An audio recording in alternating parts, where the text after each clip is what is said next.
Simple lang naman talaga ang pangarap ko sa buhay. Hindi naman yung maging pinakamayaman.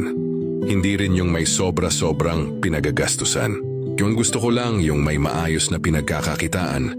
Yung hindi ka araw-araw kinakabahan kung saan kukuha ng pambayad sa kuryente, tubig, upa at pagkain ng pamilya. Gusto ko ng tahimik pero masayang buhay kasama sila. Yung kahit simple lang ang hapagkainan na may simpleng ulam. Yung kahit hindi branded ang suot basta marangal at sapat. Yung may peace of mind ka kasi alam mong napoprovide mo ang kailangan nila. Kahit hindi man ako perpekto. Hindi naman masama mangarap ng mataas, libre lang naman yan. Pero para sa akin mas mahalaga pa rin ang stability.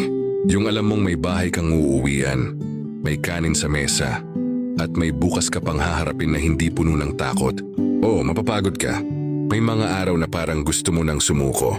Pero nagiging sulit ang lahat ng effort mo kapag iniisip mong para ito sa pamilya mo. Marami sa atin ang humahabol sa kung anong meron ng iba. Pero darating ka rin sa puntong mapapasabi ka na, ayos na ako dito. Walang inggit, walang pressure, walang insecurities. Tahimik lang pero panatag. Hindi mo kailangan hilingin ang lahat na meron sila. Basta't pagsikapan mo lang lahat naman ng bagay ay nakukuha basta masipag ka. Kanya-kanya man tayo ng pangarap. Ang hiling ko lang ay simpleng pamilya.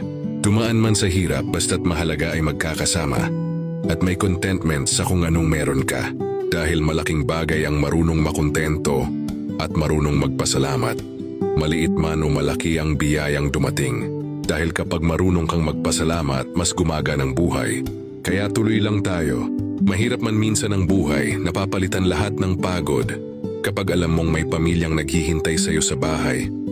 At may Diyos tayong lagi nating sandigan.